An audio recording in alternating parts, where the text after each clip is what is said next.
નમસ્કાર ખેડૂત મિત્રો, હું ડૉક્ટર મયંક પટેલ બેક્ટો ફાર્મમાં આપનું હાર્દિક સ્વાગત કરું છું. ખેડૂત મિત્રો, આજે આપણે કેળાના પાકમાં ગોલ્ડ માઇનરનો ઉપયોગ થયેલો છે, તો તેમાં શું રિઝલ્ટ મળ્યું છે એ વિશેની માહિતી લેવા આવેલા છીએ. તો પહેલાં આપણે ખેડૂતભાઈનો પરિચય જાણીશું અને ત્યારબાદ એમને જે રિઝલ્ટ મળ્યું છે તેના વિશે માહિતી મેળવીશું. તો સર્વપ્રથમ તમારું નામ, ગામ અને મોબાઈલ નંબર જણાવો અને ત્યારબાદ તમને જે રિઝલ્ટ મળ્યું હોય ગોલ્ડ માઇનરનું એ જણાવો. મારું નામ પટેલ જયેશભાઈ કંચનભાઈ બરકાલ. મારો મોબાઈલ નંબર છે 978012 521. આપણે આ ગોલ્ડ મેડલ 15/7 આ કેળમાં વાપરેલું દરુની અંદર, અને એમાં પછી કેળ વાવી હતી.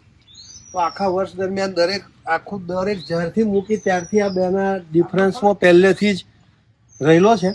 અને આ જ્યારથી મૂક્યું તાનું, અને એ 500 ગ્રામ મેં 200 લીટર પાણીમાં 1 કિલો ગોળ નાખી અને 2 દિવસ અથવા દઈને દરું વાળીયા મેં મારેલું. એના લીધે એના પછી જે કેળ મૂકી તારે આખો ડિફરન્સ એની જાતે, એટલે મને દિવાળી પછી ખબર પડી કે આ પેલું ખાતર નાખ્યું તો એના લીધે, બાકી બીજું કોઈ ખાતર જ આપણે વાપર્યું નહોતું. બરાબર. અને એની એટલે મને ખબર પડી કે આ એ જ વસ્તુથી આ છે ને બાકીના ચાસમાં ડિફરન્સ આખો. એટલે 6 બેડમાં મેં વાપર્યું તો એ 6 ચા 7 ચા મારા પહેલેથી જ અપ ચાલે છે ને ડાઉન ચાલે. ટૂંકમાં જ્યારથી ગોલ્ડ માઇનર વાપર્યું છે ત્યારથી 6 ચાસમાં પહેલા તો મને ખ્યાલ જ નતો. પછી દિવાળી થઈ એટલે મને ખ્યાલ આવ્યો કે આ વસ્તુ આ જ છે. એટલે મેં આને કીધું હોય એક દિવસ કે બીજા આપણે આ જ વસ્તુ છે. એટલે હરજીતભાઈ એટલે આ 7 ચાનો ડિફરન્સ પહેલેથી જ ડિફરન્સ.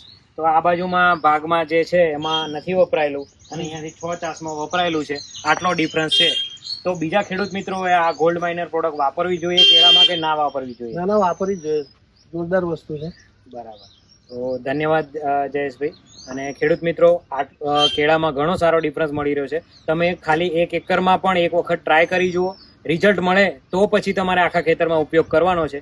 તો એક વખત અચૂક ગોલ્ડ માઇનર તમારા કેળાના પાકમાં પણ ઉપયોગ કરી જુઓ. ધન્યવાદ.